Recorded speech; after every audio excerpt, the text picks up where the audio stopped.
What's that noise? Whitey Cracker, are those zombies? Zombies in the studio. This is our horrorcore song because it's got zombies on it. Sounds like a horrorcore song. You know who should get on this track to help us out? I'm thinking Zealous One and Shaper the Dark Lord. Heck yeah. What should we call it, Lars? I think we should call it... Alrighty, that's enough of that song. That song just sounded god-awful. I'm sorry that you guys had to endure that song, but welcome, guys, once again to The Charge. This is, of course, your boy Bernie here, giving it to you live on The Charge, Monday through Friday, time subject to change, of course, here to bring you the latest NBA news and rumors and also basketball opinions. And today, guys and girls, ladies and gentlemen, we got some breaking news, of course, I talked about earlier. I made a video kind of doing a quick little talk about it, and that's, of course, that Spencer Dinwiddie has partially torn his ACL and is going to be out the rest of the season. You know, he's expected to have a 12.3 player option in the 21-2022 season for next year. So this is actually, you know, frustrating news for him. You know, he's trying to play into a better contract. Obviously, starting for the Brooklyn Nets has a huge impact on the court. You know, Steve Nash is definitely going to use him. And I think it's just one of those things where we're going to see what happens with Spencer Dinwiddie, man. I'm hoping that everything's okay with him. But unfortunately, you know, he's going to be gone for the season. He'll be back for the next season for sure. But I think that this is just a very big blow. I know that people think that he's overrated. I know that people don't really think that he's good. They think that he's like a good player on a bad team, but this guy is really good. I mean, if we look at Spencer Dinwiddie's stats, and let me pull up his stats really quick, because I think what I like about him the most, if we look at his stats really quick, you know, for the most part, like during his regular season, you know, he's like a, whoops. Let me pause that really quick as they kind of talk about that injury. You know, 31% from the floor, 41%, 25 minutes a game. You know, averages 12 points, 13 points a game, 2 rebounds, 5 assists. I mean, this guy is a decent player on the squad, and I think that he actually is a huge blow to what the Nets are trying to do, especially as it pertains to them trying to get to a championship. You know, now if we look at their roster, they're going to be stuck with, like, you know, a very limited roster. I mean, you obviously have guys like Landry Shamet. You got Jeff Green, who could probably be in the starting lineup now. Of course, you have Chiozza. Chiozza might get a little bit more minutes. I think that he's someone that you guys should look at as that can make an impact for the team.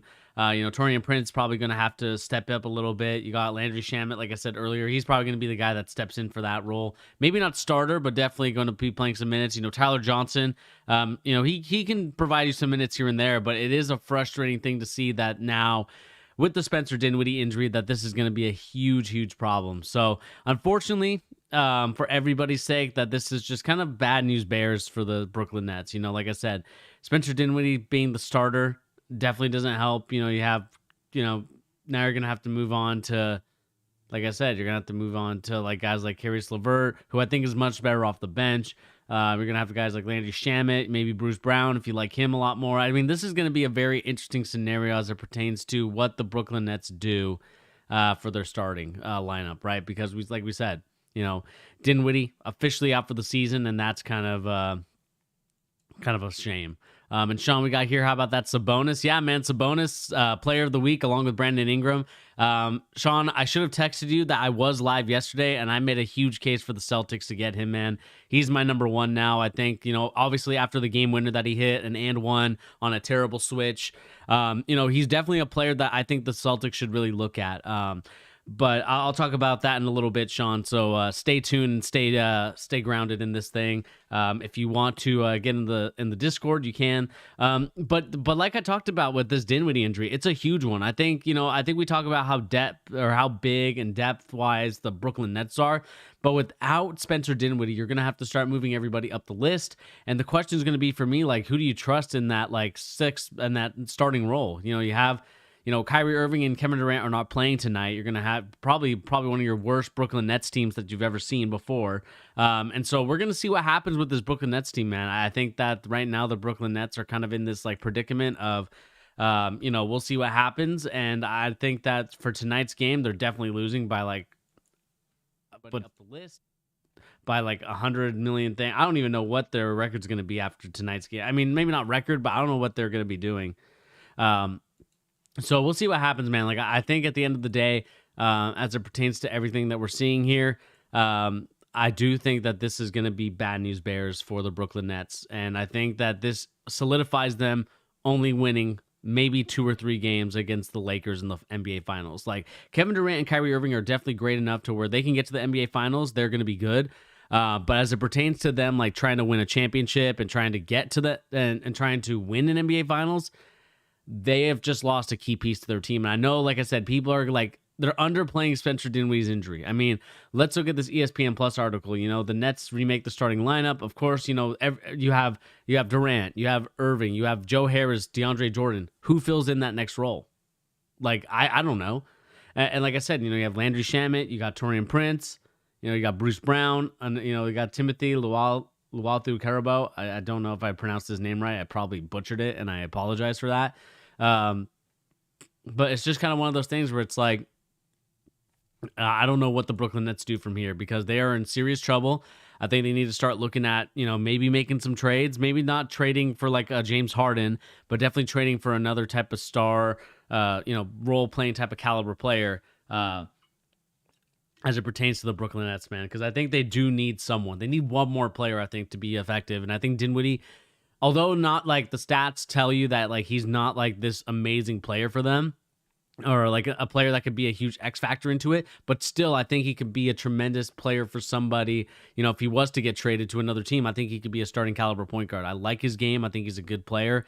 And I think people are underrating him, not overrating him. And I don't know where this overrating comes from because the kid is really good. Like, I think Dinwiddie is one of the better like role playing guards out there, and I don't know why a lot of people are kind of underrating that. Like, that's a huge miss for the Brooklyn Nets. And I know that Brooklyn Nets fans are like, oh, we're fine as long as we have Kevin Durant and Kyrie Irving, but in order for this to work, you definitely need to see your role players step up. And I think Dinwiddie was doing that. You know, Joe Harris was is kind of absent a little bit in these last couple games. I think he was good in the first game against the Warriors, but who isn't good against the Warriors, right? I mean, maybe the Bulls because they're trash. But, you know, it is a very it's a very sad state of affair for Brooklyn right now. And like I said, I don't think they're going to win the championship after this. I think they're going to lose. And, you know, it sucks because I think that this was the first year in a long time where it's like, okay, we finally got like two not conducive, like very two convincing champions, like two convincing Eastern and Western Conference teams that you could be like, yes, this is going to be the NBA Finals. Instead, last year it was all LA Clippers, LA Lakers. Western Conference Finals is going to be the real NBA Finals. But no, this year is going to be a huge NBA Finals rematch, or not rematch, but more so like a matchup that we all like. And unfortunately, due to the injury, that's just not going to happen. So at the end of the day, we'll see what happens. You know, the Brooklyn Nets definitely need to start making moves. They need to start doing something because right now they are in deep trouble. Hey, same 869. Thank you for the follow. I believe that's on that Twitch. So if you guys also don't follow me on Twitch, that is the Charge Podcast on Twitch. Follow me. We kind of do this not only on Twitch, we do this on YouTube, we do this on Facebook.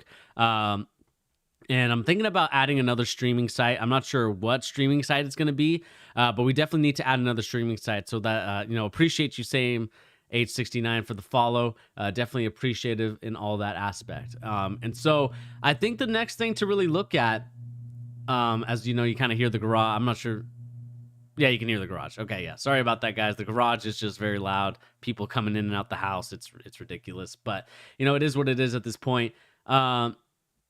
Let's look at the next story. And this is, of course, the next story we're going to be... Actually, you know what, Sean? Let's talk about Sabonis. I don't know if you're still in here, Sean.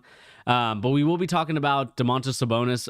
Definitely one of the more underrated centers, power forwards, what position you want to call him.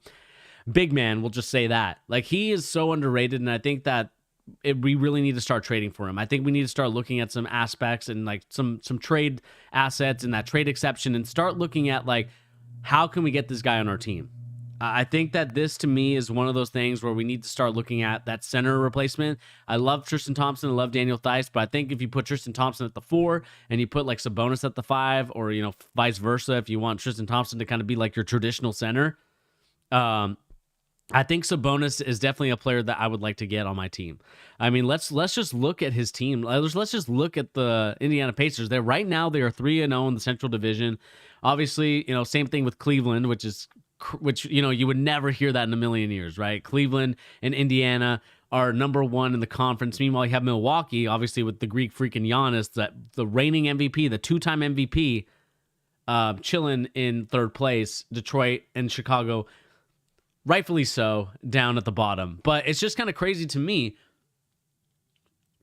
that, we were seeing that the Indiana Pacers are kind of in the top 2 of this conference, right? I mean, this is absolutely kind of like an insane thing to say.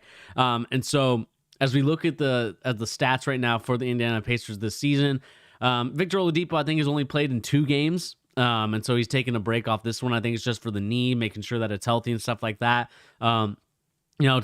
Victor Oladipo giving you 22 points a game. Malcolm Brogdon giving you 21, which is actually really crazy to think. Malcolm Brogdon trying to make a name for himself.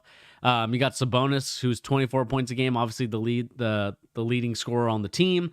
11 rebounds a game, leading that, 7 assists. I mean, this is all. I think this is all stats. I don't know if this is averages or if this is just kind of what it is, but shooting 44% from 3-point land.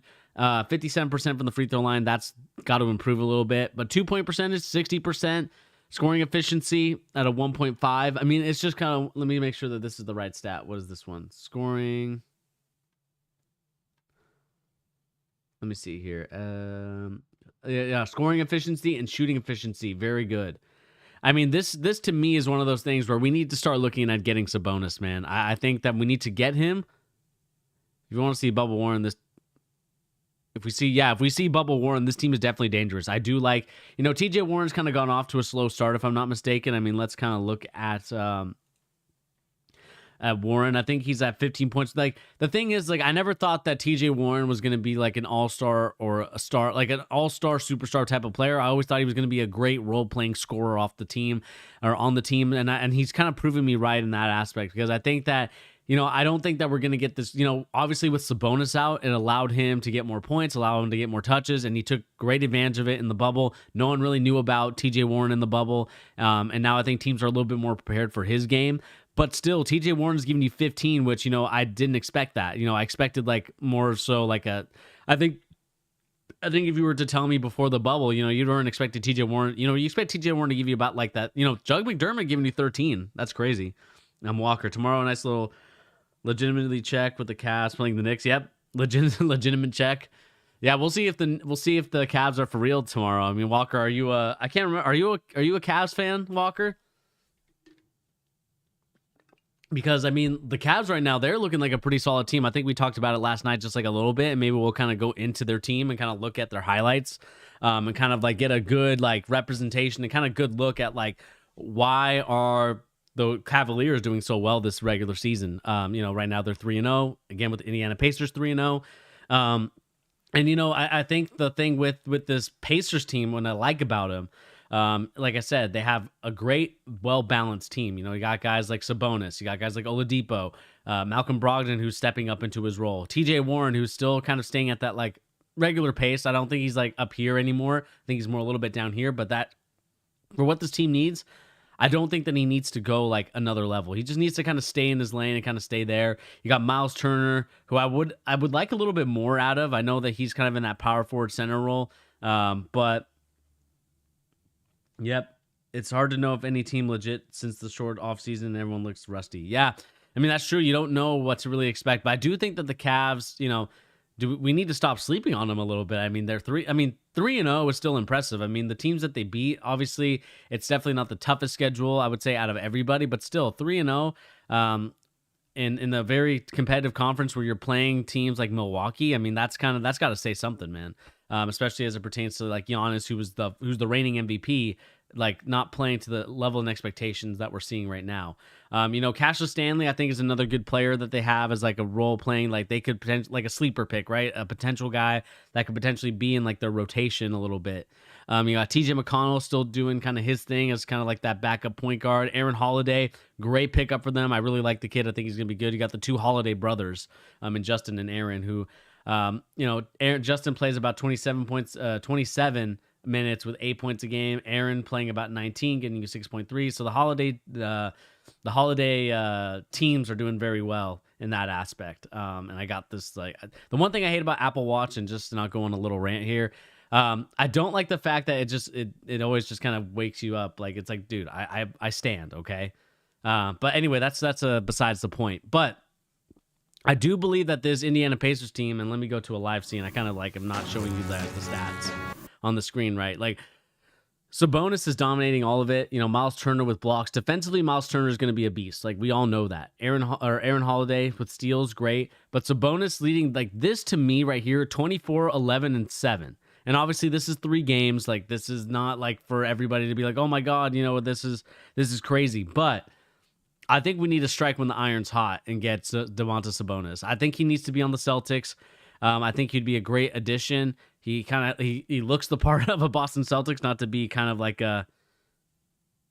not to be so kind of trying to say like not, he just looks the part of a Boston player, right? And I think that's kind of where we need to start leaning towards if we want to really make an impact and say, Jason Tatum, stop with the sidestep threes. You're not Kobe Bryant right now. Like, this type of play, this type of style is not conductive or contuitive to getting us W's, right? And the reason why we're 1-2 at this moment is because the second game we played against the Brooklyn Nets, we definitely just kind of crapped the bed. We didn't do a good job. We didn't take advantage and take the situation seriously. And now we're kind of just in this limbo state right now. And so I kind of want to see us kind of get another player to add to Jason Tatum and kind of take the pressure off him. Take the pressure off that. Sorry, it's kind of Siri goes off right there. But yeah, I mean, I think we need to start looking at that. And then Sean, you're in the comment section. My Grizz looks so weak outside. Yeah. I mean, the Grizzlies right now are kind of in this weird state right now. You have Grayson Allen, who's, tripping people on purpose. You got, Brandon Clarke, who's like, we need to take a look at this. And I want to show this. I know we looked at this last night with the Bulls, but let's look at Brandon Clarke's new jump shot. Whoops.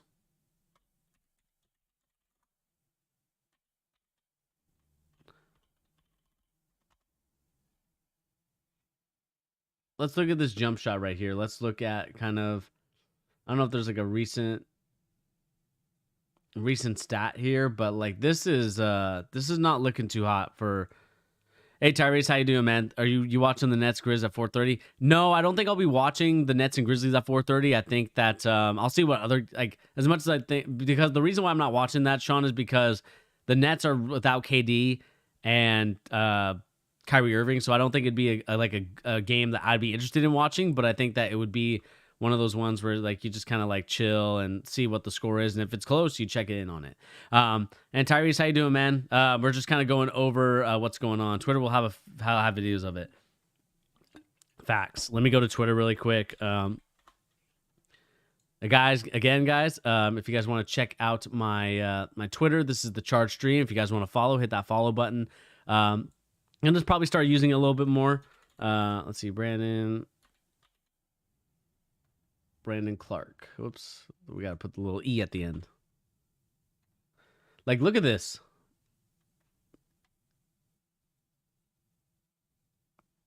Look at Brandon Clarke's shot last year. Look how smooth and effective that jumper looks.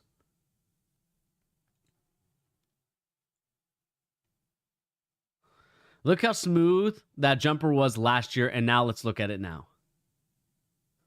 Like, what is that? What is this jumper? Let's look at this jumper one more time.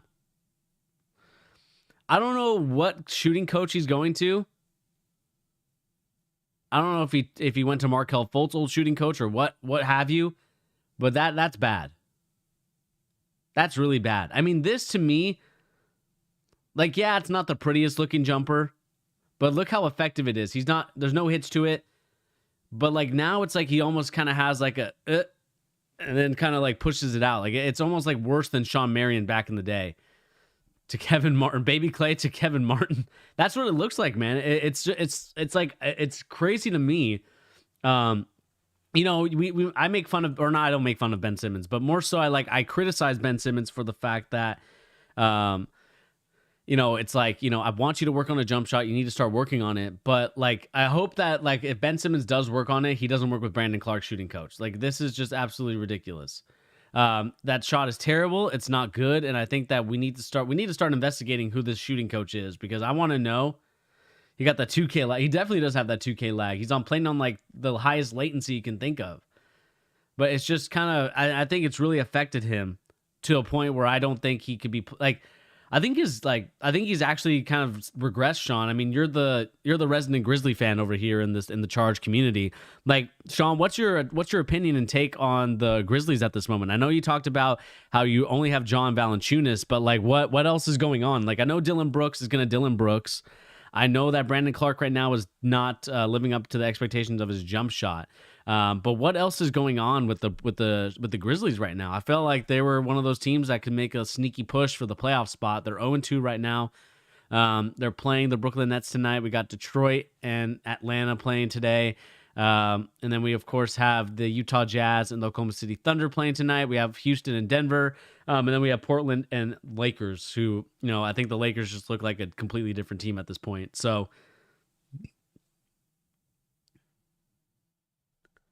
I need to see his jump shot at San Jose State. Okay, let me look this up. Because apparently, let's see here. Let's look up. Yeah, I'm actually watching a pretty cool documentary, Sunderland Till I Die. It's actually really cool. If you guys are big soccer fans, you guys should check it out. Brandon Clarke's shot at San Jose State. So let's see. Brandon Clarke. San Jose State jump shot. Let's look at this. This is what you're talking about? Let's see here.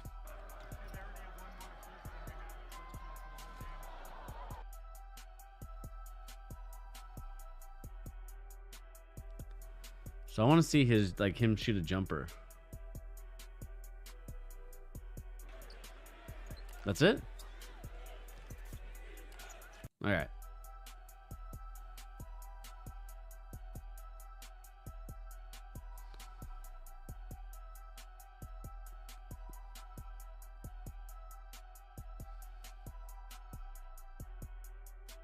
Let's see here.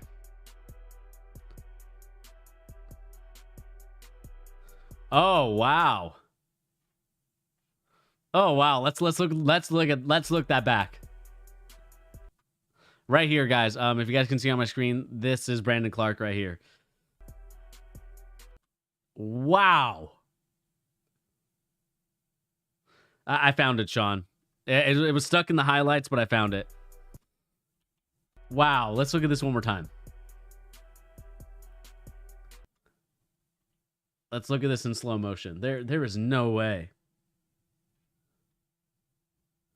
There is no way. Like, we need to look at that in slow motion.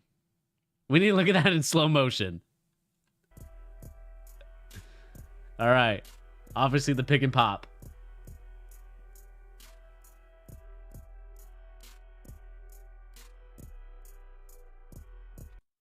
Where does he load it? All right. Just as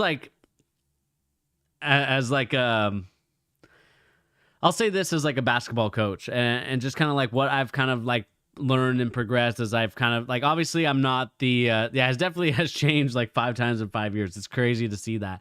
I'll give you a little bit of a tidbit as a basketball coach that's like trying to become, more into the field, more into the stuff like this. Brandon Clarke's jump shot right here is one of the reasons why, I think that all kids should be going to a shooting coach at some point.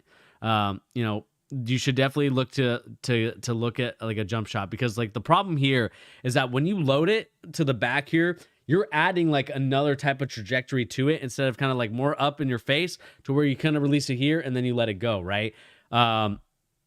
And it's one of those things where like, and I'll kind of scoot back a little bit so you guys can see, like, the problem with kind of coming from back here is that you're changing the trajectory and you don't know where it's going to go, right? Like, you shoot here, you shoot it that way, and you add like a different spin. You can add different like variants to it to where like the shot won't necessarily go in, right? It'll be kind of one of those. Yeah. Oh, you have a Twitter link to it, Sean? Okay, I'll check it out in a second. I'll copy and paste that into the Twitter. But kind of what I was saying really quick, guys, is that like when you shoot it in front, basically the objective of a jump shot is to, up and straight, and it'll go in most of the time, right? You kind of start here, bring it close to your body, up, straight. The thing is, like, the thing that I kind of criticize guys like Tyrese Maxey and many of these other guys, because, like, when you shoot it from your face, you're adding you're adding too much of a variety to it, to like where it's like a push and not really like a up and straight, right? Like, you want your legs and the base, you want your arms to move first and then the base of your legs to go. But the problem with this is that, like, you're just adding such a different variant to it. So it's like one of those things where it's like, this is not good, man. This is just absolutely terrible. And let's look at Sean's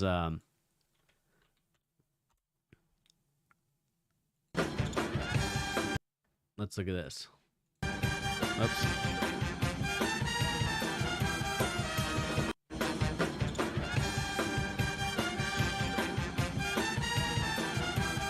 It's like one of those shots that you shoot in, like, I can't even remember like how old, like maybe like second or third grade, where like you're trying to learn how to shoot and you're seeing like, you're not strong enough to where you can put the ball like in front of you and shoot like that, but you need to like put it like on your shoulder or like put it like above your head so you can shoot it. Like, it's one of those things where I don't think he necessarily got the right shooting mechanics from his coaches. He was always like just a freak athletically. And so I think that's probably one of the things that happened to Brandon Clarke, is that, like, he was so athletic throughout his whole life that his coaches are like, you don't need to work on a jump shot. You just need to, like, be aggressive and attack the paint. And I think that you need to look at getting more aggressive, because this is not going to work. Like, and I'm glad that he's kind of progressed it to where it was at Gonzaga, and where it was like the first season he was in the NBA, but now it looks like he's regressing back this jump shot. It's like, I just think that for some people, it's a little bit more, you're more fluid with your jumper than I feel like a lot of people like to think. But they definitely need to work on that, because that is crazy to see here. Brandon Clarke, hopefully you get a better jumper, because this is just not it. But let's move on to the next story that we're going to be talking about here, and that's, of course, Darryl Morey fined $50K for a James Harden related tweet. So Philadelphia president of basketball operations, Darryl Morey, has been fined $50,000 for violating the NBA's anti-tampering policy, the league officials announced. The fine was in response to a December 20th tweet about James Harden's a Houston Rockets superstar, James Harden. This tweet was later deleted several minutes later, celebrating the 1-year anniversary of James Harden breaking the Rockets franchise assist record. Morey told... Sorry, I couldn't... I don't even remember saying Siri, but okay, whatever. Morey told the league that it was an inverted post from an automated app. Sources told ESPN to Adrian Wojnarowski. The Rockets CEO seemingly responded to Morey's tweet that night, tweeting an emoji with a raised eyebrow and a hand rubbing the chin. Obviously, the kind of like, emoji. But, I do think that this is not a tampering charge, in my opinion. What would you say here? So, Sean, he actually shot well last year. His jumper looked good. Now it seems like he isn't playing smooth and is getting his floaters. It seems mental. I mean, that's what I think it is, to be honest with you. I just think mentally he needs to get over that block, and I think that they need to go... I think the Memphis Grizzlies should go and invest in a sports psychiatrist and really get to the bottom of this, because, this is starting to happen a little bit more than I'm used to with, like, kind of role-playing star players. I'm not saying that Brandon Clarke is a star player, but he's definitely a big role player for the Grizzlies. We saw how well he did last year for them. And, we saw Markelle Fultz kind of struggle with the same situation. Like, he just can't shoot now, which is unfortunate, because I think that he could actually be a really good player if he develops, like, somewhat of a decent jump shot. But at the end of the day, we'll see what happens. I think that we'll see if we're going to get, like, a different variety, if the jump shot's going to get better. I mean, this is just a big question mark, I feel like, on the organizations. But as it pertains to what I just read here from the Darryl Morey tweet and what happened with that situation, my thing with this... is that I don't think this is tampering. I mean, let's go to the James Harden tweet really quick. 1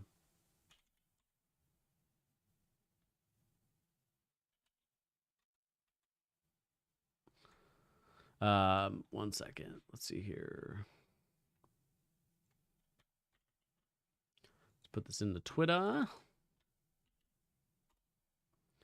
Let's see. This is the tweet that he had last year, right? This is the one that he tweeted on this day 1 year ago, via Twitter memories, via the onthisday.me. I don't think that this to me is a tampering charge.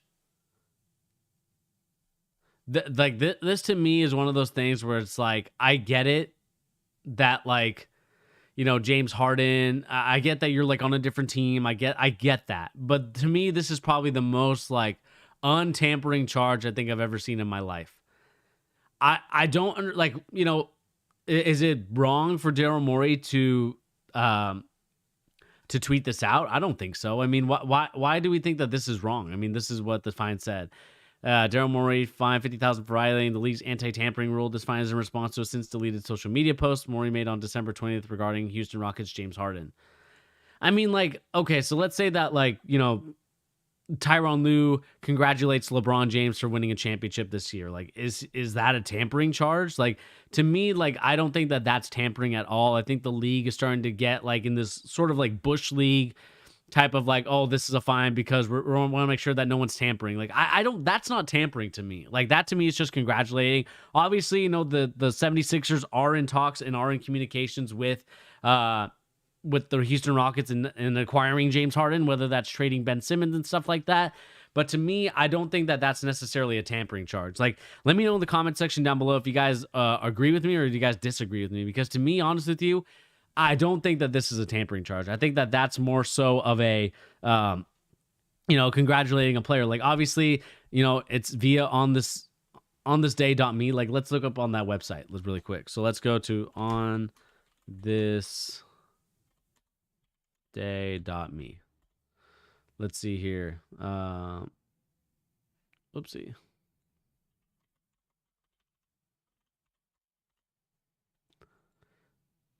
So look back and share your tweets from moments, months on Twitter, memories on Twitter. Like this to me is like, and I think that like when I look at this and when I see it, I don't necessarily think that this is a tampering charge, man. This is not a tampering charge.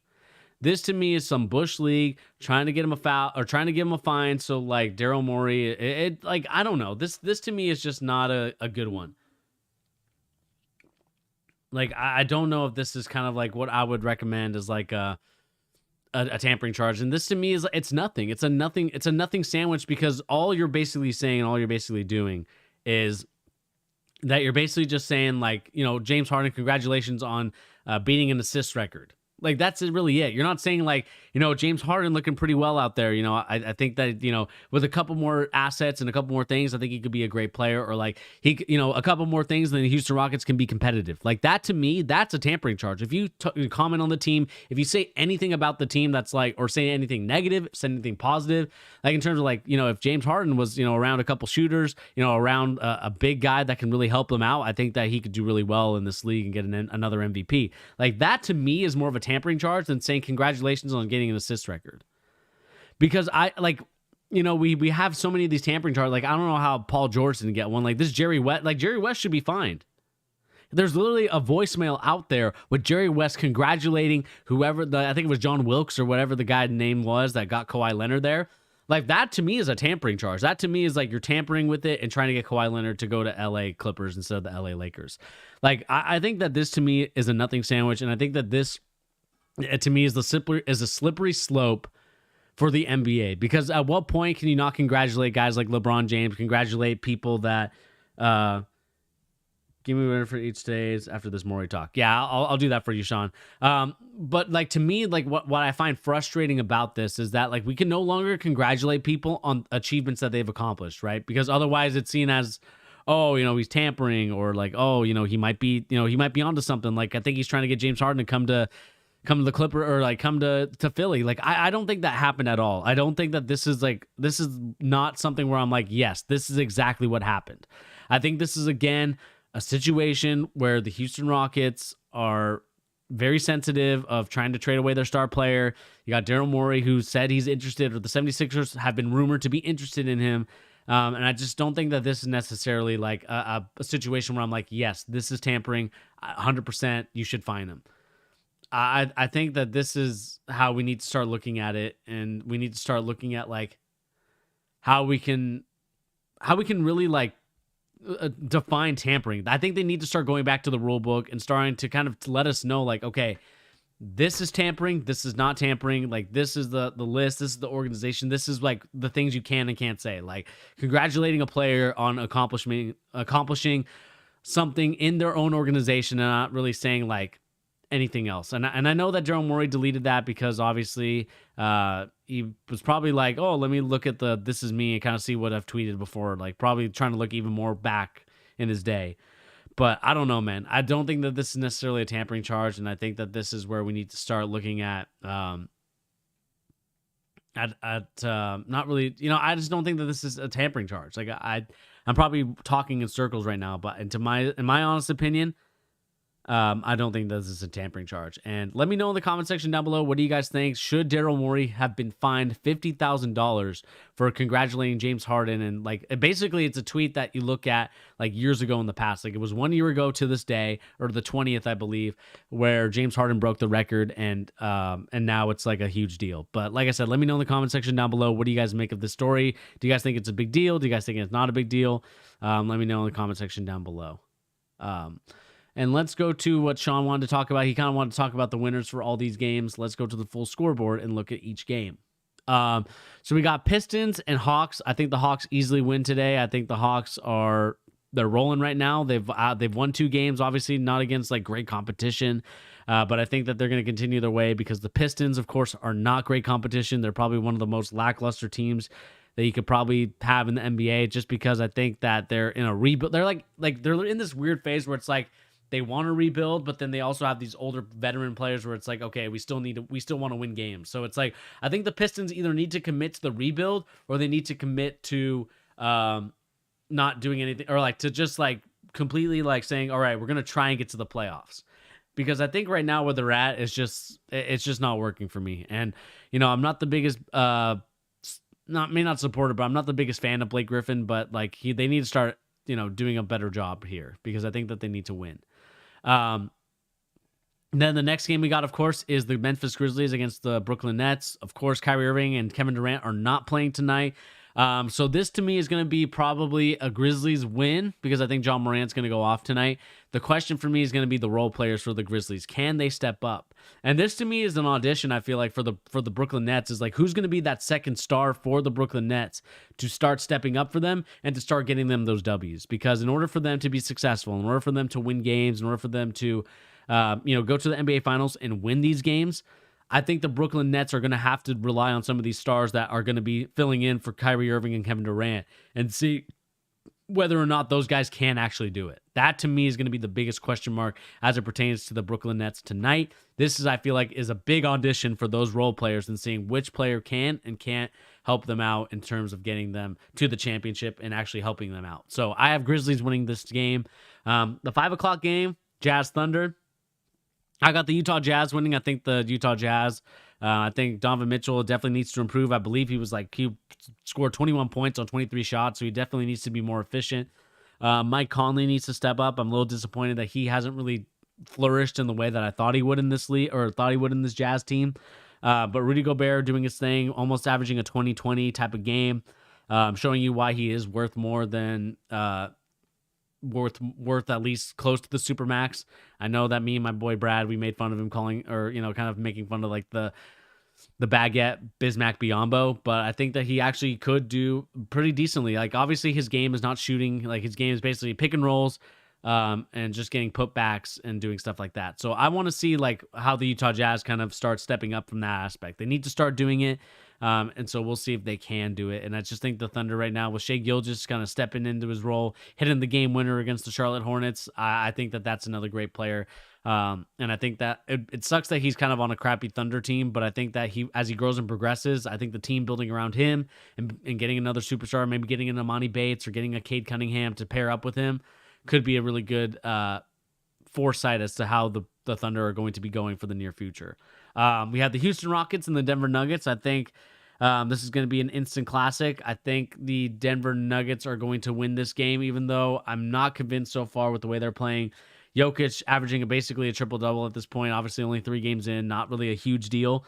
But I think Jokic at this point is gonna go off. We know that James Harden played 1 game and scored 44 against a terrible Blazers defensive team, who I still think are a little bit fraudulent in my opinion. So I think that when I look at everything and I see everything, I think that the Nuggets are still gonna win. And I think the Rockets are going to get one step closer to trading James Harden. They have to. At this point, they have to, because the Rockets need to decide whether or not they're going to keep James Harden or they're going to get rid of him. I know that they have 2 years left on that deal, and James Harden really can't go anywhere. But at the same time, if I'm James Harden, if I'm the Houston Rockets, that relationship is so toxic. Why would you even want to keep that relationship going, right? Like, why would you want to keep something that is not helping you? It's hurting you more than ever. So I think that you need to start looking at trading James Harden and have the Nuggets winning this. When it's all said and done, the Nuggets are winning this game tonight. The more interesting game, probably the more competitive game, is going to be the Trailblazers and Lakers, even though I think this is going to be a blowout. And the reason why I think this is going to be a blowout is because I know that the Lakers right now are playing against the Trailblazers, who are basically defensively probably the biggest liability in the NBA, in my opinion. I don't think that they are I don't think that they're good enough, in my opinion, to warrant them to be like a top 4 contender. I think that they're probably in that like 6 to 8 range. Because defensively, like I said, you have Enes Kanter, you have McCollum, you have Lillard, who are not defensively oriented players. And I know that Enes Kanter doesn't play as much, and you have Yusuf Nurkic, but even Nurkic, I don't think is like the defensive center that he once was. I think that he's kind of slowed down a little bit, and I think that they need to start looking at different aspects of it. So, in my opinion, I think that this is one of those situations where they need to start looking at maybe trading away one of those pieces, whether it's CJ, whether it's Dame, and they need to start looking for a new team. And I think they need to start blowing this thing up really quick, because I don't think that this, to me, is like, I'm not confident in this team at all. And I think that you need to start adding some pieces to really help them out. I know they extended Anthony Simons. I think that they signed him to an extension, or they agreed to picking up his deal. So I think that that's another player that could potentially grow and develop. And I think you just need to find someone that could really match up with Lillard or match up with McCollum, whoever you decide to pick up or who you decide to keep, and really just say, like, this is the guy we're committing to. Let's see what we can get done. Because right now, I'm not confident in the Blazers doing anything this season. And the Lakers, they're 2-1. They obviously lost to the Clippers opening night. They just look like a completely different team. When they get everything going, when the role players are playing their role, when Marc Gasol has finally gotten adjusted to the whole city of LA and kind of adjusted to how they like to play, they're a scary team. And I think you're going to get the same thing for the season, is that you're going to get the Lakers kind of beasting and feasting. They're going to probably beat them by 20 tonight, maybe 15, because I think they're probably going to bring in their bench players, their scrubs, and just kind of do cleanup duty. And that's where I have this kind of game going. Like, I don't have this game really going anywhere in terms of like they're really going to add much to it. So we'll see like what's going to go on as it pertains to that team. Like, are they going to be like, are the Lakers going to, what player is going to play for the Lakers? What role players are we going to get? Horton Tucker? Are we going to get Caruso? Like, that's going to be the interesting question as we wait and see and kind of look at what each team can do. And so in my opinion, we'll see what happens, but I still think at the end of the day, you're going to get the Lakers winning this game. And that's kind of basically it for just kind of the games tonight. Obviously we have games on Tuesday, Celtics and Pacers again, Knicks and Cavaliers, a great matchup for battle of who's going to be the superior team. Warriors, Pistons, again, another rematch. Raptors, 76ers, Bulls, Wizards, Bucks, Heat, Magic, Thunder, Pelicans, Suns. Should be a good matchup in this one. Timberwolves, Clippers, and of course Nuggets, Kings. Like, a lot of great games coming up. So if you have League Pass, you're definitely you have a nice surprise for you waiting for you. And so we'll see what happens here, guys, as it pertains to all the situations at hand. But I think that's really it in terms of like the games. Obviously, there's a lot of games coming up, so we'll see what happens. I think that this is going to be a very fun NBA season. Obviously, we're only a couple days in, but I'm already seeing some exciting things out of everybody. And let's just kind of move on to some more NBA news, kind of see if there's anything else. We got Trae Young and Grayson Allen kind of getting into it. And I kind of wanted to get your guys' opinion on it. Let's go to Trae Young's Twitter really quick and kind of look at this and look at this. Like, I want you guys to let me know, like, do you think that Grayson Allen was trying to trip him? Like, do you think Grayson Allen was trying to be a dirty... Like, obviously, Grayson Allen is a dirty player. I think he always has been. But do you guys think that this is kind of a serious offense right here, what he's doing? I mean, obviously, like as an NBA player, as a smaller player, or even just as a big player, right? Like the thing that I think irks a lot of like a lot of basketball players in general is when you try and land on their feet, or like when you or like when you shoot a jump shot and you kind of Bill Laimbeer them by putting your foot underneath so they can roll their ankle. That's kind of dirty. That's a dirty play. And it looks like Grayson Allen is trying to trip him up. I don't think he's like. I think that's kind of how he played throughout his whole career, but still, it's not one of those things where I'm like, It's not a good look. Like, I think he could be a good basketball player without him. I think he is just trying to body him up, but I think like he just got a little overzealous, and I just don't think that the trip is one of those things. And I think that hopefully Trae Young kind of goes, kind of man-to-mans Grayson Allen next time and just says, hey, man, you got to stop this stuff because, like, obviously this is hurting him. So we'll see what happens. Like I said, this is kind of like the first, like, I would say the first beef that we have so far. And so we'll see if, like, how it pertains to as we see this kind of grow and progress, like, what's going to be going on between those two. Like, are we going to get, some very competitive situations? Who knows? We'll see though. I would love for there to be some competitive fire. But let's see here. I don't think there's any news on my end over here. On the Twitter sphere, on Twitter. Karl-Anthony Towns going to miss a couple games with a dislocated left wrist. This is probably huge because I think the Timberwolves right now, I believe they're either 2-0 or 3-0, or maybe they're 2-1 now because they lost to the Lakers last night. And so this is going to be some bad news bears for them. Because I think Karl-Anthony Towns, obviously a great player, but now you're going to be stuck with Anthony Edwards. You're going to be stuck with D'Lo, and you're just gonna it's just gonna be a very tough scoring night for them because obviously with your number one option out, I think it's gonna be one of those things where where do you get the points from? Where do you get the scoring from? Because I think this is just gonna be a situation where I think that there's gonna be a lot of frustration coming up for the Timberwolves, and I think that I think Karl-Anthony Towns needs to start looking at a new team, man. I know that I may sound like I'm just trying to blow every team up, but I think that when I look at the Timberwolves right now, they to me don't signify a team that's ready for the playoffs. I think they're still kind of that in that little lower tier, like they're trying to get into it. But I think Anthony Edwards could be a really good player. Like I said, I think his floor is like. I think his floor, he's going to be a solid player in this league. The question is going to be his ceiling. I think the ceiling was always the question for me with Anthony Edwards because I don't necessarily think he's going to be a bad guard. He kind of has that Dwayne Wade vibe to me. And so I'd like to see him kind of grow and develop a little bit more, but I think he could be a good player for the Timberwolves. It's just going to be a question of how high is the ceiling going to be for me? That's the biggest question for me. And so we'll see what happens. I think that the Timberwolves right now are in this kind of predicament where they're 2-1 right now. They're looking pretty good, but they need to start looking at different situations, start looking at what can make the team better. Whether it's trading D'Lo and getting another player, or whether it's trying to rebuild for the future. We'll see what happens as they try and really get back to where they were, way back in the day. Even a couple years back when they were the 8th seed, right? With Tom Thibodeau and Jimmy Butler and all them. They're trying to get back to the playoffs. And they're trying to get to that sort of situation, but it's hard for them right now. So I'm curious to see how that's going to work out for them. Another thing too, guys, is that we have Curry's confident late will carry over. So Steph Curry is confident that he can carry the momentum he found in the fourth quarter of Sunday's 129-128 win. Curry is shooting an uncharacteristic 9 for 35 from beyond the arc to start the season, still managed to score 13 of his 36 points, knocking down 2 of his 3 long-range attempts. I missed a lot of open ones, which hopefully doesn't continue to happen. Obviously, Curry is struggling right now, and we kind of went over it last night. I think that they should start to look to trade him.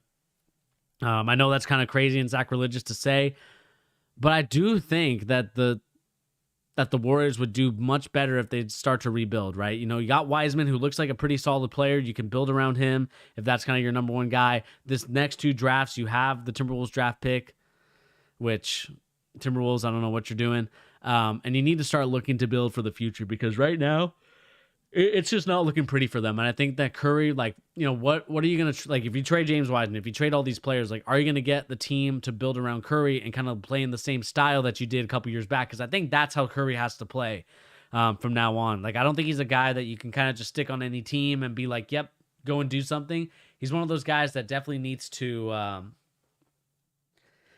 He's a guy that needs to play in the system, and I think that that's kind of the reality of Steph Curry at this point is like he's a systems guy. He's not necessarily a guy that can kind of create his own offense. Like I know that that's probably disrespectful, and I know that Warriors fans are going to be like all over my case because like I think that the Warriors should trade him, but I think that they really should be looking at it because right now I'm not seeing the Warriors at a point where they're going to be competing for a playoff spot or even for a championship, let alone. They're really going to be competing for the lottery pick. And that's where they need to start. They need to start working on that if they're going to start to rebuild. Because the Warriors are a franchise that they can't just get anybody to come, right? They got Kevin Durant to come because they had a super team.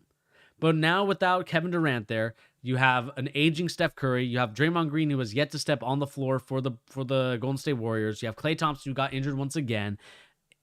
Steph Curry's injury prone. You have Kelly Oubre, who's not shooting very well and not playing very well. You have a guy who shoots bricks after bricks in Andrew Wiggins. You have Courtney Lee. You have all these other guys that are not necessarily starting material. Are you necessarily going to get a superstar to come to the Bay Area or wherever they play? San Francisco, I think, is where they play now. Like, are you going to get that? I don't think so. I don't think you're going to get one of those type of players to come to that area. And play with Steph Curry and all them because there's no certainty with it.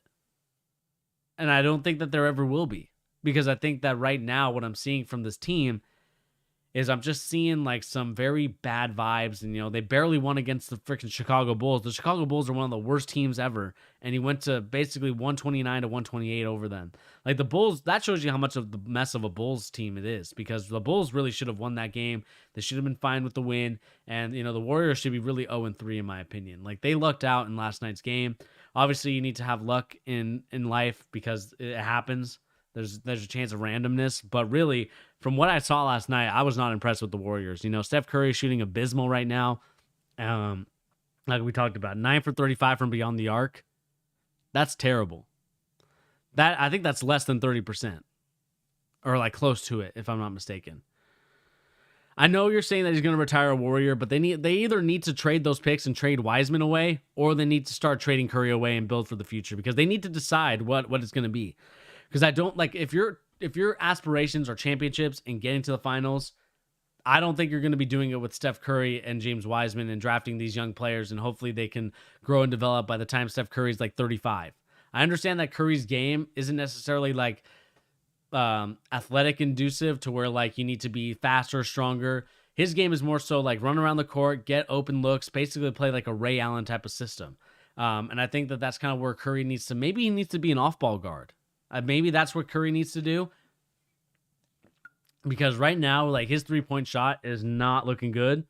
And he's missing the open ones. Like how are like, as someone that like shot so well, was part of the 60, or no, what was it? It was the 50, 40, 90 club. 50% from the field. 40% from 3-point, 50% from the field, and 90 from the free throw. Like that to me, like you should, like if you did that, like even Steve Nash throughout his whole career was still able to carry a Phoenix Suns team. Like it's a little scary to me that Steph Curry can't carry a Golden State Warriors team to a W. Like I understand that Steve Nash had a lot of help around him, but I'm still not convinced and I'm still concerned with how the Warriors are playing right now. I think Steve Curry needs to change the system up because obviously when you set pin down screens for guys like Andrew Wiggins and Kelly Oubre, that doesn't work for them. Andrew Wiggins is more of a off the pick and roll and attack and finish around the rim. Same thing with Kelly Oubre. Like Kelly Oubre obviously was not meant to be the number 2 scorer on the team. He had to be because of the Klay Thompson injury. But I'm really concerned, man. I think the Warriors are going to be in a deep nosedive to the lottery, and I want to see what they can do. Like and to me, it's more so like are they going to be able to get players to come to Golden State? If that's the case, if that's the direction they want to go into, I understand that Curry is your baby. He's your kind of the number one guy. He's the guy that you took care of. He was the guy that you called your own. He was the guy that you said is a better leader than Kevin Durant, and called him the leader and not Draymond Green. Like that to me is one of those things where it's like, let's see how it pertains to like how this team grows and develops. Because right now I'm not convinced with the way that the team is structured right now that they're going to be able to win games. And so we'll see what happens. I think that they need to start looking at it. They need to start seeing like, okay, what's going to really help us win games? Is it going to be, to win a championship? Is it going to be to trade James Wiseman and these draft picks that we have, or is it going to be let's trade Curry, trade Klay Thompson, trade Draymond Green, and rebuild from scratch? Because to be honest with you, I think that's the direction that they should go. And you know what? If Steph Curry doesn't want to leave, that's fine. But I think for Steph Curry's sake and legacy, I think if he left and went to another team and got more championships, I think that legacy would actually improve a lot more than what Curry's at right now. Because we all know that Curry revolutionized the game. He had that like 4 to 5 year stretch where he was just untouchable. He was a unanimous MVP. But to be honest with you guys, as a unanimous MVP, as someone who has gotten the unanimous MVP, better, like, you know, according to the NBA, better than LeBron, better than all these other players. Well, the journalists are saying that. Then I need my unanimous MVP to start stepping up and start getting me W's. Like last night, that was Lee who hit the shot. And there was a lucky shot at that. And I want to see tonight. Well, I don't think they play tonight. I think they play the next day, if I'm not mistaken. Yeah, so they don't play tonight. They play Tuesday, the 29th. You know, like, what am I going to be expecting from the Golden State Warriors who are playing Detroit? I'm expecting really an L, because I don't think that this team is very good, in my opinion. But like I said, that's just my opinion.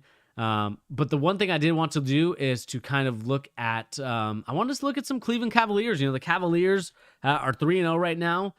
And I think that they are looking pretty good. So let's look at their full game against the Philadelphia 76ers. Whoops. Let me change the speed to regular normal.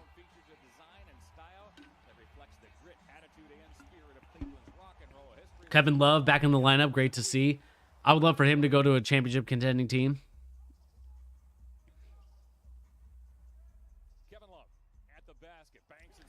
K-Love. Simmons does a lot of different things on the defensive end. He also loves to post up shorter guards. 3, Howard decked Andre Drummond. 5-on-4 back the other way. Simmons to the paint, deals to Howard, who runs the floor. Missed the 5-footer. Harris off the Curry. He can shoot the 3. Wow, Curry got a very lucky bounce there.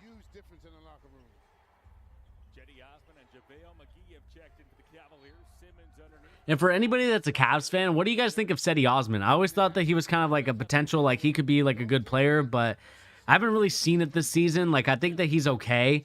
I just need to see a little bit more out of him. I'm not too convinced with Cedi, even though I like Cedi. I think Cedi could be a good player. Like, I think with Cedi, for me, it's like I need him to be a little bit more consistent. I would take K-Love on the Celtics, Sean. He rebounds the hell out of the ball. Like, we know that even like not even like a good Kevin Love can like really do some damage for us. So, you know, he was rumored to be looking at our team, you know, a couple years back when he was picking between the Cavs and the Celtics and all those other stuff. But it was always going to be the Cavs for LeBron. I think that what it means to me is that I think that Kevin Love would actually I think he'd actually be a good player for us. Rebounding, stretches the floor, and I think is like a way better version of Daniel Theis wishes that he could be Kevin Love. Like that to me is where I think that you could have Daniel Theis in that role, or like in that, like Kevin Love can be in that role. So I would definitely take Kevin Love on my Celtics.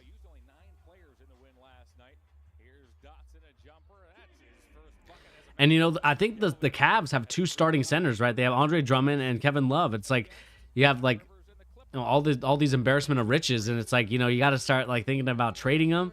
You know, if you want to trade Kevin Love, you know, do a little buyout, I would take Kevin Love on the low.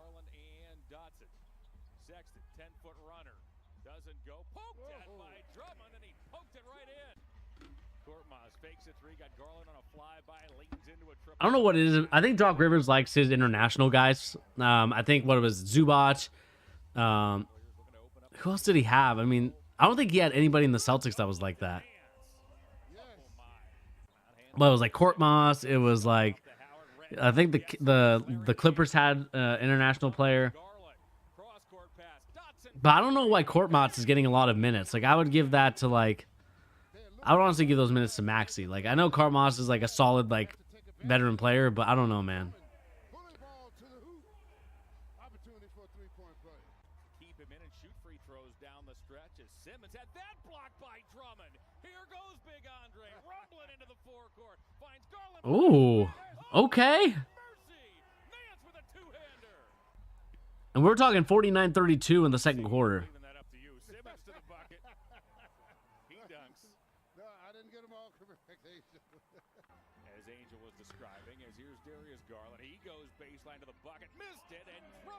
Andre Drummond, the cleanup crew. I would love an Andre Drummond.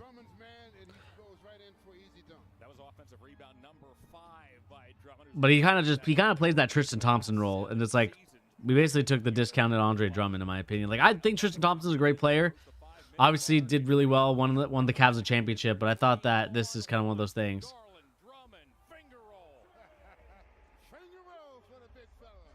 I want to see if Cedi Osman can be.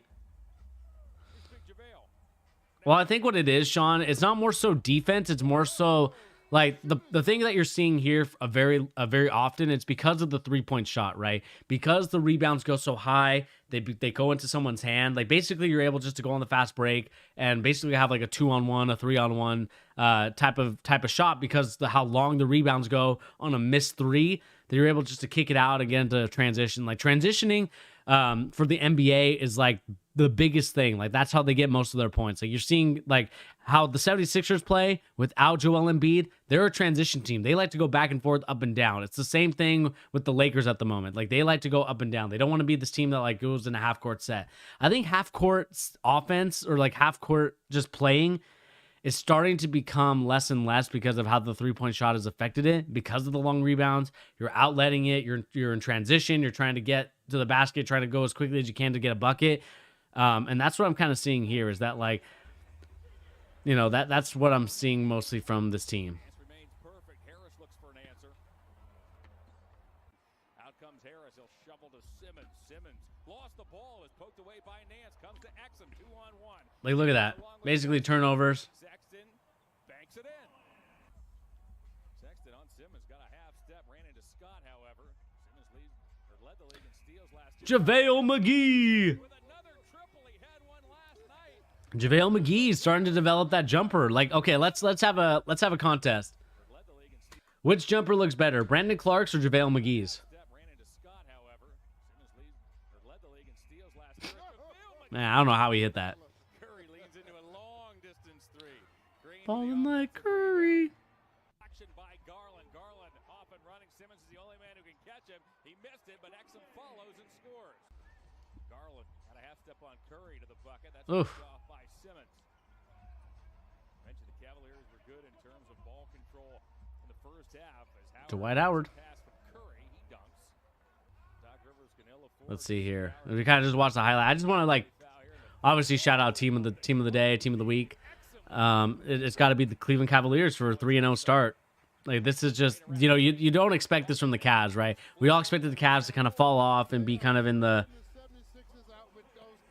being that, like, you know, limbo, like, not very good. Oh, sorry if I hit the mic there. You got Andre Drummond kind of on the break finishing. Like, Andre Drummond's looking pretty good. I think he's looking rejuvenated. I think he's looking like he's back to, like, you know, Detroit Pistons Andre Drummond, who's trying to get back to being like a star player in this league. And I think he always has been. The question for him was always like, you know, what's his value and like who could trade for him? And so the Cavs need to start looking at that because I think that teams are going to be knocking and calling for JaVale McGee, or sorry, not JaVale McGee, but for Andre Drummond. They could be also looking at Larry Nance. Larry Nance has been kind of decent so far from what I've seen this season. Obviously, this first game that he played, he was really good. But maybe the Cavs make the play. I mean, this is starting to look a little scary, man. Like, the Cavs are looking to be a better team than some of these other teams I'm seeing out here.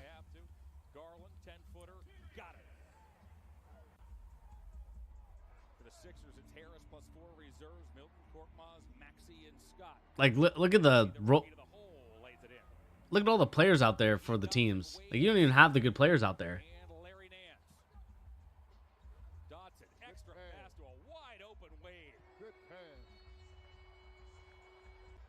Dwayne Wade? Oh, Court Moss.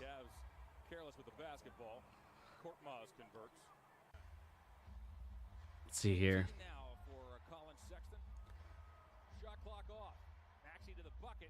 Maxey is going to be a good player, man. I can't believe that we took Naismith instead of Maxey. I still can't believe that we took him over Maxey. I still can't believe to this day we took Naismith over Maxey, man. Like, it's one of those. It's a frustrating thing. Oh,